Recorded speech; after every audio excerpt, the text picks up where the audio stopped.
Olá, gente boa, meus santos e minhas santas. Hoje celebramos o terceiro domingo da Quaresma. E a liturgia deste domingo nos convida a uma experiência pessoal e profunda de encontro com Jesus. Jesus é a água que brota da fonte do Pai para a vida do mundo, para a vida de cada um e cada uma de nós. Somos realmente sedentos, desejamos tudo, né? Desejamos o máximo, o melhor, o infinito. E só Deus, em Jesus, pode saciar a nossa sede e dar-nos infinitamente mais do que podemos desejar. Dá-nos dessa água, assim como disse a samaritana Jesus. Precisamos da água dos rios e dos mares, da água das chuvas e das geleiras, da água que Jesus pediu à samaritana para que ele lhe abrisse novos horizontes de vida e compromisso. Que levemos em frente a campanha da fraternidade, inspirados principalmente nos exemplos mais profundos e principalmente na humildade e iluminados pelo testemunho de Irmã Dulce dos pobres. Vejam que o encontro de Jesus com a samaritana provoca também o encontro da samaritana com Jesus. Ela sai transformada, vai ao encontro de seus conterrâneos e lhes testemunha o encontro que revolucionou sua vida. Você já deu a Jesus a chance de se encontrar com você mesmo? Jesus já pôde transformar a sua vida? Sua transformação transborda em amor e compromisso com os irmãos e irmãs, especialmente com os mais pobres e miseráveis.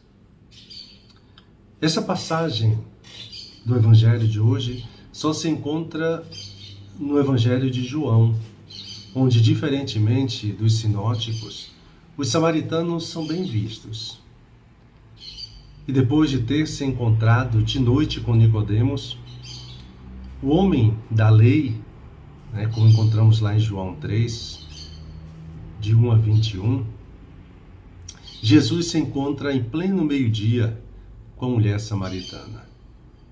No diálogo é interessante notar que surgem duas sedes, duas águas, duas fontes, mas duas fomes, dois alimentos, duas vidas, dois maridos, dois lugares. É preciso ir ao fundo do texto para entender a profundidade dessa passagem bíblica. A sede, assim como a fome, é uma necessidade básica que exige ser satisfeita. Saciar a sede é até mais importante do que saciar a fome, pois um ser humano consegue ficar dias sem comer, mas não sem beber água. Água é vida. Sobretudo na Sagrada Escritura, nascida no Oriente Médio, onde é um lugar árido e de escassez de água.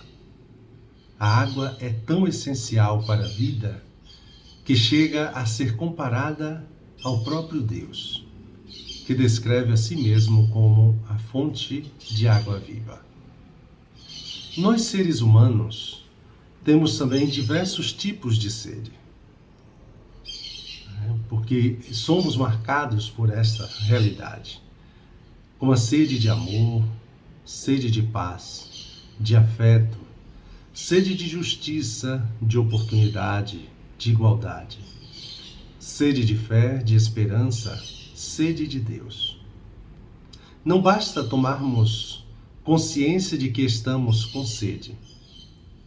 Precisamos identificar qual é a nossa sede para não darmos uma resposta errada a ela, tentando preencher vazio com vazio, aquilo que o profeta Jeremias já nos diz, a cisterna furada, lá no capítulo 2, versículo 13.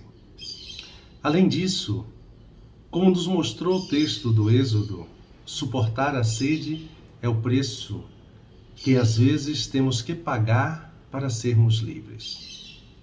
Na sede que sentiu em determinado ponto da travessia pelo deserto, Israel preferiu voltar a ser escravo no Egito.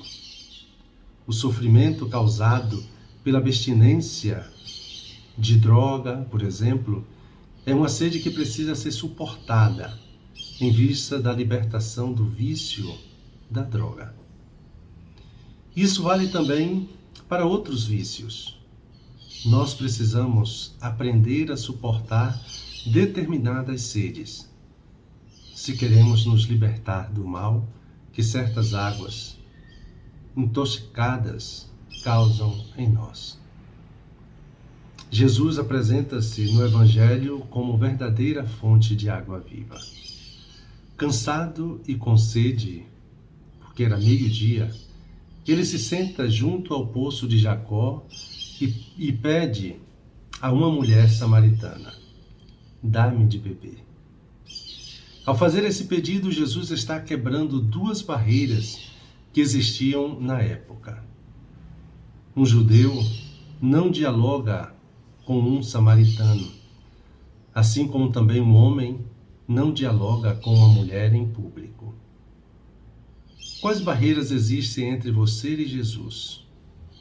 Ou entre você e as pessoas das quais Jesus quer que você se aproxime? Diante do espanto da mulher, Jesus lhe diz: se conheces o dom de Deus, melhor, o texto nos diz: se conhecesses o dom de Deus. Jesus é o verdadeiro e grande dom de Deus para saciar a sede de sentido de vida de cada ser humano.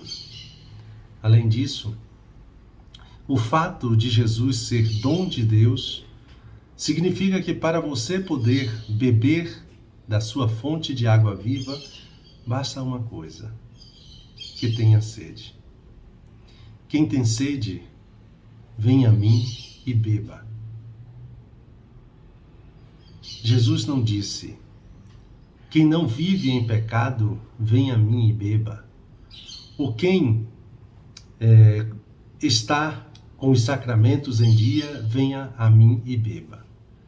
A condição para ter acesso à água viva que Jesus tem a oferecer é uma só: ter sede.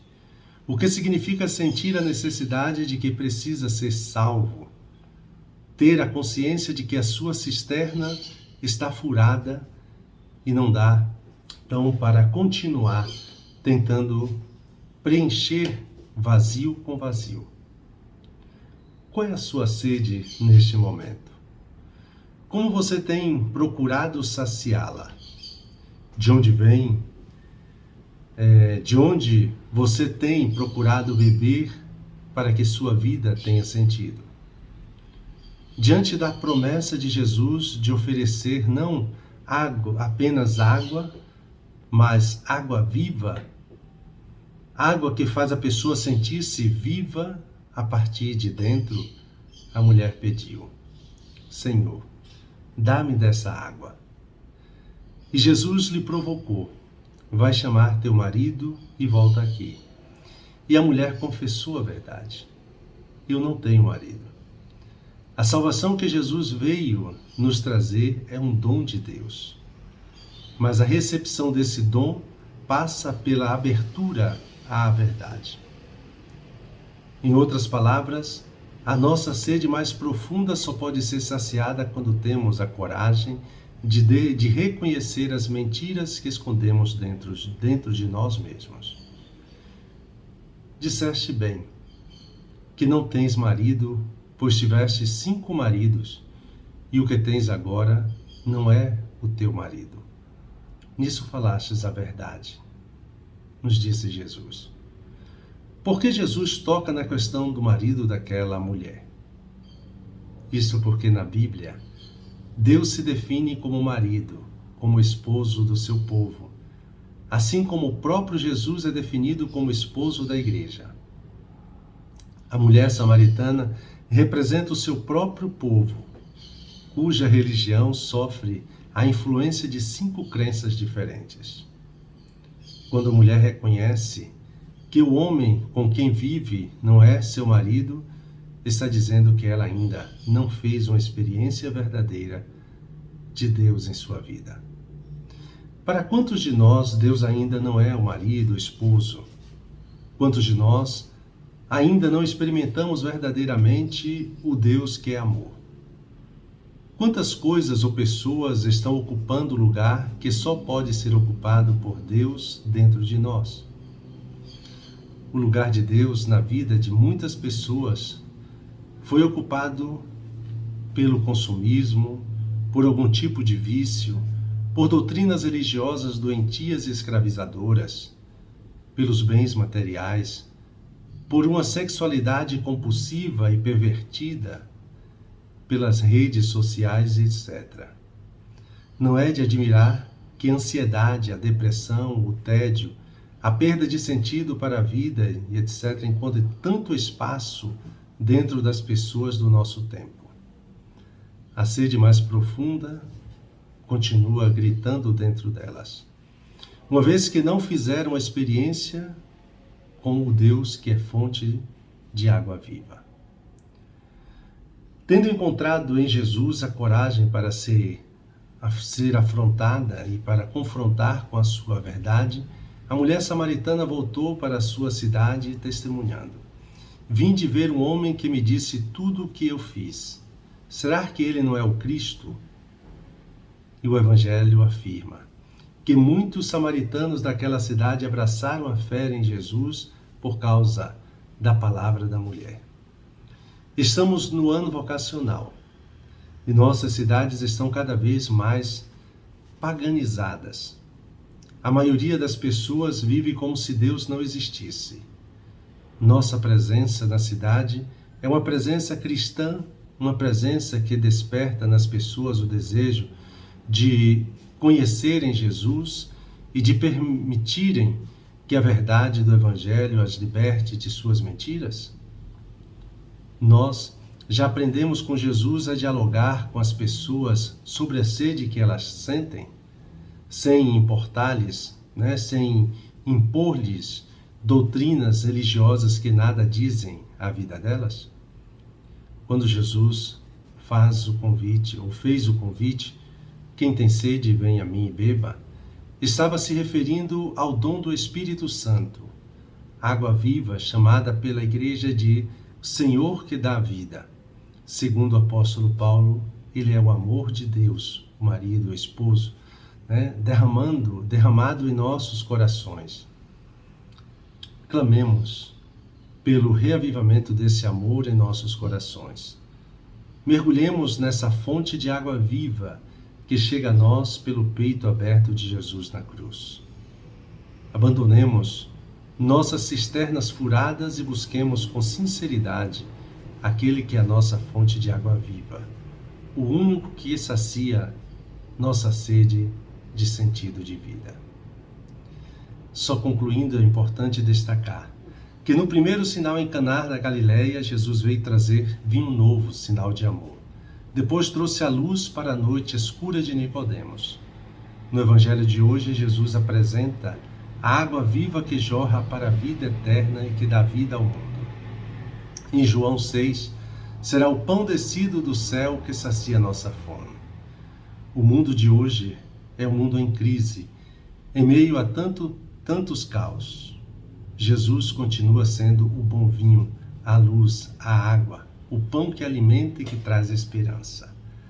A salvação do mundo que vem dos judeus passa pela lei e os profetas, mas mais profunda e universalmente através da sede e da água, o desejo da vida plena, que mora em todo ser humano, que move todo ser humano, que só sossega quando o desejo do homem se encontra com o dom de Deus. E dando continuidade ao nosso momento de oração, me coloco na presença de Deus como de costume, Recolho-me imaginando o poço fora ali da cidade de Sicar. Peço aquilo que quero, que eu conheça o dom de Deus. E buscando tirar proveito, contemplo as pessoas, quem são, o que dizem e o que fazem. Um abençoado domingo para todos nós.